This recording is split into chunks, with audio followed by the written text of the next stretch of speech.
Princeton, Nueva Jersey, 18 de abril de 1955. La habitación huele a tabaco frío y a papel viejo. La cama sigue sin hacer. Las sábanas están revueltas, como si alguien se hubiera levantado en mitad de la noche y no hubiera vuelto, porque no volvió. Albert Einstein murió esa madrugada, a la 1:16 de la mañana, en el hospital de Princeton. Había pedido que no hubiera funeral, que no hubiera tumba con nombre. Alguien entra a la habitación para recoger las últimas cosas, levanta la almohada, y ahí está, un libro usado, con las páginas amarillas y las esquinas dobladas, notas en los márgenes, páginas con líneas subrayadas 2 y 3 veces, el lomo rajado. El título está en latín: Ethica Ordine Geometrico Demonstrata. La ética de Baruch Spinoza, un libro que la Iglesia Católica mantuvo en el índice de libros prohibidos desde 1677 hasta 1966. 289 años.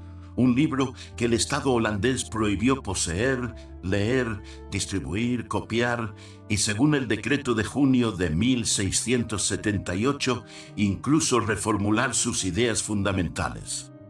Prohibieron pensar sus ideas. El hombre más admirado del siglo XX durmió con ese libro bajo la almohada.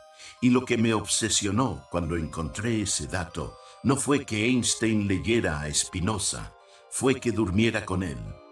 Me llamo Rodrigo. Trabajé 20 años en una biblioteca de la Universidad del Valle de Atemajac, cuidando libros que los alumnos no podían consultar sin autorización del rectorado.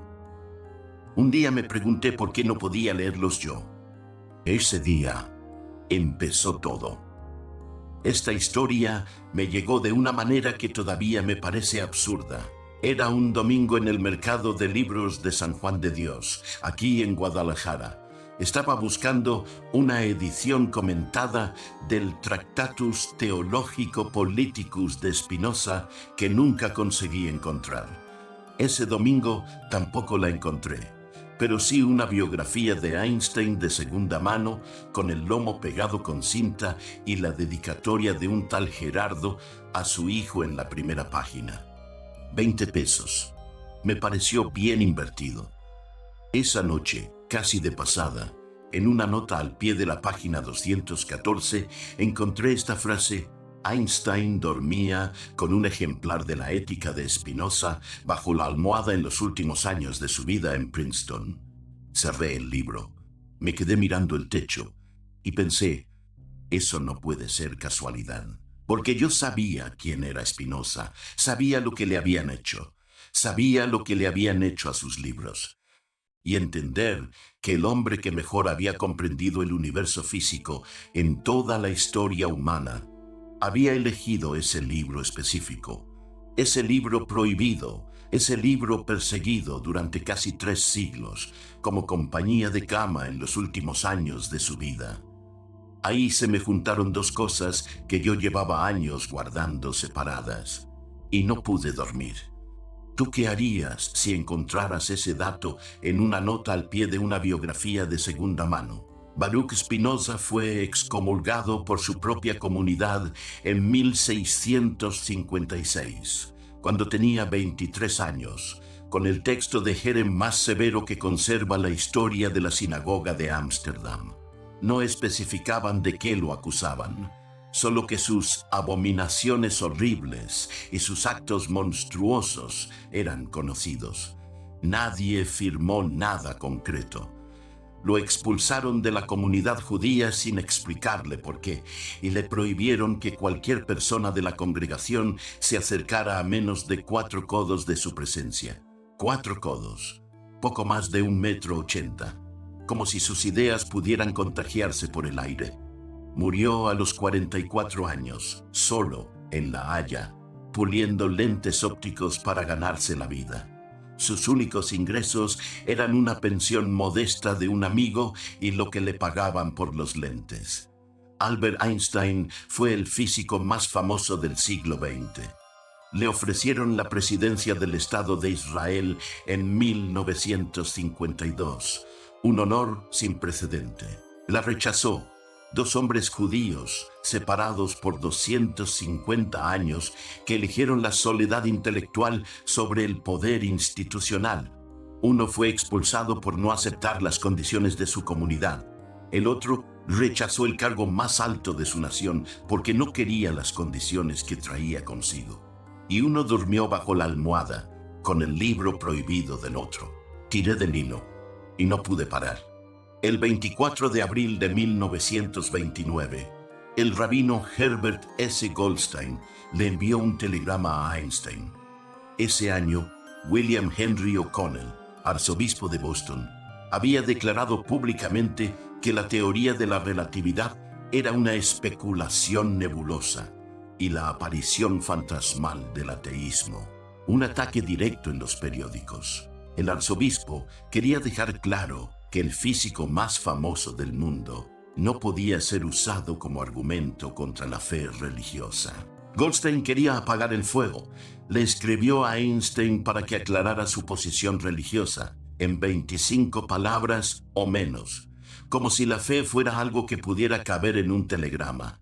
Einstein respondió en 25 palabras exactas: creo en el Dios de Spinoza, que se revela en la armonía de todo lo que existe, no en un Dios que se interesa por el destino y las acciones de los hombres.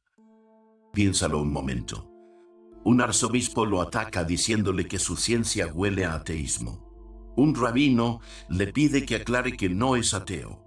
Y Einstein, para responder a los dos, invoca al filósofo más odiado por todas las religiones organizadas de Occidente. No lo hizo por accidente, lo hizo porque para Einstein, Spinoza no era una curiosidad filosófica, era el único lenguaje que tenía para decir lo que pensaba sin mentir. La imagen de Dios que aprendiste de niño. Un ser que escucha, que interviene, que puede responder si rezas con suficiente sinceridad. Un Dios que tiene voluntad propia y se interesa en lo que haces. Un Dios que puede cambiar el resultado si le pides bien. Einstein rechazó ese Dios. No porque fuera ateo, sino porque en Spinoza encontró algo más verdadero, más compatible con lo que la física le enseñó sobre el universo. Spinoza no decía que Dios no existe. Decía algo más difícil de digerir. Decía que Dios y la naturaleza son la misma cosa, que el universo no fue creado por una inteligencia exterior a él, sino que el universo es, en sí mismo, la expresión completa de lo que podemos llamar Dios. Que no hay milagros porque no hay voluntad exterior que interrumpa las leyes naturales. Que esas leyes, con toda su precisión y su vastedad, son la manera en que lo divino se manifiesta. Deus sive natura. Dios, o lo que es lo mismo, la naturaleza. Y Einstein, que pasó décadas estudiando esas leyes con más profundidad que cualquier persona de su siglo, dijo: sí, eso es exactamente lo que yo encontré. Lo llamó sentimiento cósmico religioso. La emoción que produce contemplar el orden del universo sin necesidad de intermediarios, sin ceremonias, sin textos sagrados. El asombro que viene de entender un poco más y descubrir que el universo funciona con una coherencia que sobrepasa cualquier explicación humana. Spinoza, 300 años antes, lo había llamado amor Dei intellectualis, el amor intelectual de Dios. La emoción que surge no de creer, sino de entender, no de rezar, sino de comprender. Einstein encontró a Spinoza y reconoció sus propias palabras en un libro de 1677. ¿Alguna vez encontraste algo así? ¿Algo que ponía en palabras lo que tú ya sentías pero que nunca habías podido decir? A mí me pasó con Spinoza mismo. No con Einstein, sino con el propio Spinoza. Pero esa es otra historia. Aquí la versión que suelen contar es la del discípulo que admira al maestro, el gran físico con devoción filosófica por un pensador del siglo XVII. Einstein cita a Spinoza: ¡Qué bonito! Esa historia es verdadera pero incompleta. El 3 de enero de 1954, un año antes de morir, Einstein escribió una carta al filósofo Eric Gutkind. La carta estuvo guardada durante décadas en manos privadas. Cuando salió a la luz, la subastaron en Christie's en 2018 por $2.890.000. Los historiadores la llaman The God Letter, la carta de Dios. En esa carta, Einstein escribió esto: la palabra Dios no es para mí más que la expresión y el producto de las debilidades humanas. La Biblia, una colección de leyendas venerables, pero bastante primitivas. Léelo de nuevo. Spinoza dijo: Dios es la naturaleza, no hay Dios personal. La Biblia es un texto escrito por hombres en condiciones históricas específicas. Einstein dijo: la palabra Dios es producto de debilidades humanas. La Biblia son leyendas primitivas. El discípulo fue más lejos que el maestro, y lo hizo en privado, en una carta que nunca pensó que sería pública. Lo que Einstein pensaba de verdad, cuando nadie lo estaba mirando, cuando no había ningún arzobispo atacándolo, ni ningún rabino pidiéndole que se aclarara. Y mira que yo tardé en aceptar esto. Einstein es la figura que todos citamos en camisetas y postales con frases sobre la imaginación. Ese hombre escribió en privado que la palabra Dios es producto de debilidades humanas. No lo dijo en un debate, lo escribió en una carta. Eso es lo que pensaba cuando nadie le preguntaba. Ahora necesito explicarte algo sobre el libro que Einstein tenía bajo la almohada. Porque el libro no llegó ahí solo. Llegó ahí a pesar de todo lo que intentaron hacer para que no llegara a ningún lugar. La Ética fue publicada póstumamente en 1677, meses después de la muerte de Spinoza. Publicada sin nombre del autor, solo las iniciales BDS, porque los amigos que editaron la obra sabían perfectamente lo que les pasaría si firmaban con el nombre completo. Tardó menos de un año en ser incluida en el índice de libros prohibidos de la Iglesia Católica. Y en junio de 1678, los estados de Holanda emitieron un decreto que prohibía toda la obra de Spinoza. La formulación del decreto es lo que me parece más interesante. Prohibido poseer, prohibido leer, prohibido copiar, prohibido distribuir. Y esta parte, que es la que suele omitirse, prohibido reformular sus ideas fundamentales, no el libro, el pensamiento. ¿Cuándo fue la última vez que una institución prohibió no el texto sino la idea? No les bastaba con quemar los libros. Querían que nadie pudiera ni siquiera reelaborar lo que Spinoza había dicho, como si las ideas, si no se nombraban de cierta manera, desaparecieran.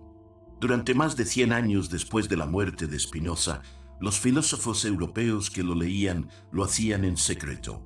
Hegel leyó la Ética en privado durante años antes de poder citarla públicamente. Goethe la leyó. Leibniz visitó a Spinoza en La Haya en noviembre de 1676. Tuvo con él una conversación filosófica de varios días. Vio el manuscrito inédito de la Ética antes de que se publicara. Y luego, en sus escritos públicos, lo criticó y minimizó porque no podía permitirse estar asociado con ese nombre. Leibniz, uno de los matemáticos más grandes de la historia, leyó a Spinoza en secreto y luego lo atacó en público para no parecer cercano a él. El libro más peligroso de la filosofía occidental fue leído a escondidas durante un siglo entero. Imagínate que eres un filósofo europeo del siglo XVIII. Tienes la Ética. La conseguiste a través de alguien que conocía a alguien. El papel está gastado de ser copiado a mano varias veces antes de llegar a ti. La tinta, borrosa en algunas páginas. La lees de noche, con la puerta cerrada. El libro no puede estar en tu estantería cuando alguien de afuera te visita. No puedes citarlo en un texto firmado con tu nombre. No puedes mencionarlo en una clase, en una carta, en una conversación con un colega que no sea completamente de confianza. Pero no lees, porque lo que dice es lo que tú llevas años pensando sin poder decirlo, que el universo tiene un orden que no necesita explicación sobrenatural, que el texto sagrado es un texto escrito por hombres en contextos históricos específicos, que la autoridad religiosa se sostiene sobre la utilidad institucional de lo que presenta como verdad. Y sabes que si alguien encuentra ese libro en tu poder, tu carrera termina. Así que lo escondes y te quedas dormido pensando en lo que acabas de leer.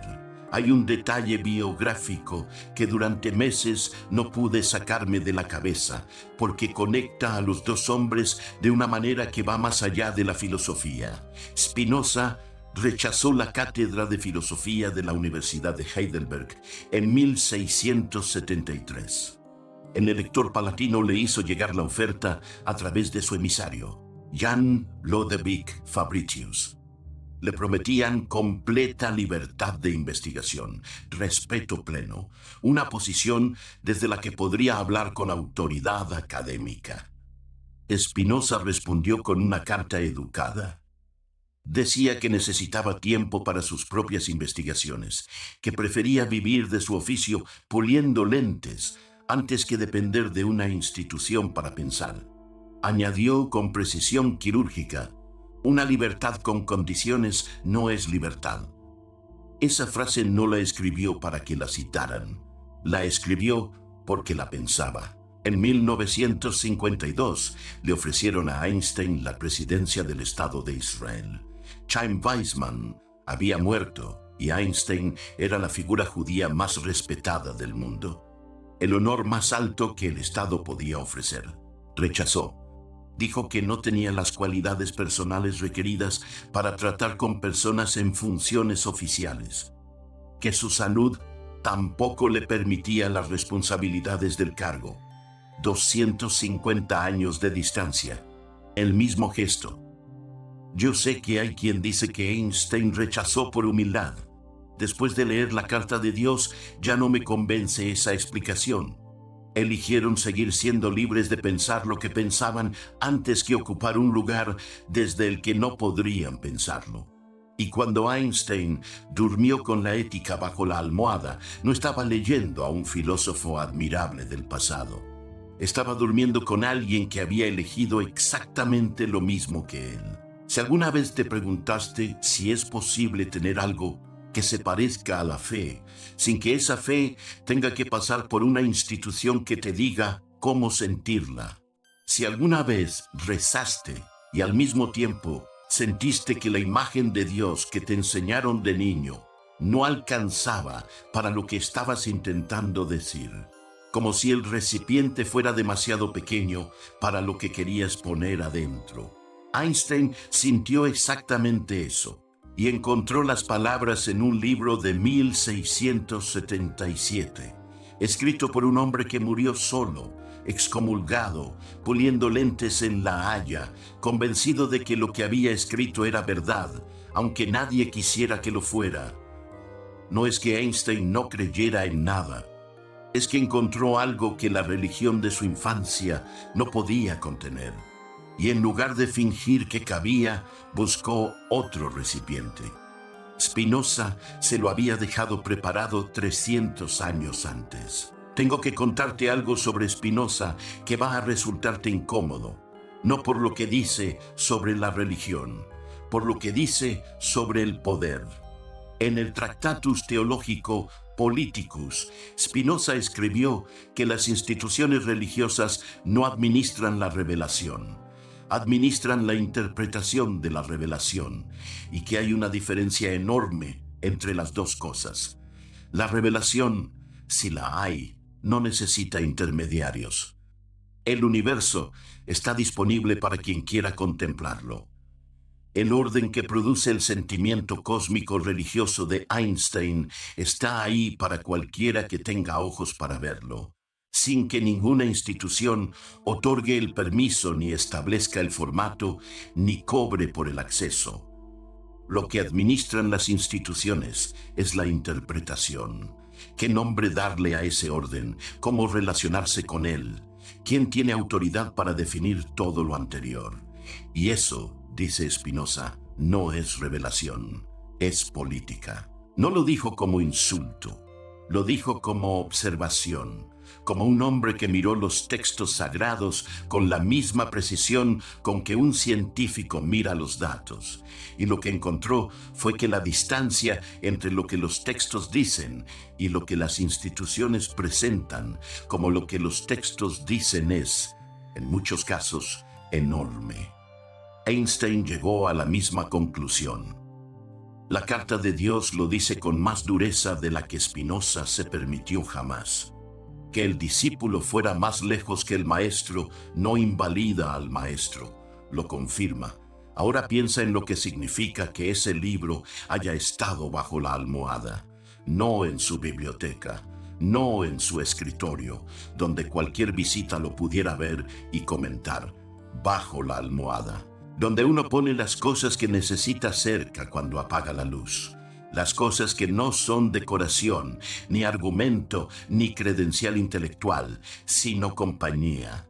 Las que uno quiere que estén ahí en el momento más vulnerable del día, cuando se queda solo con sus propios pensamientos antes de dormirse.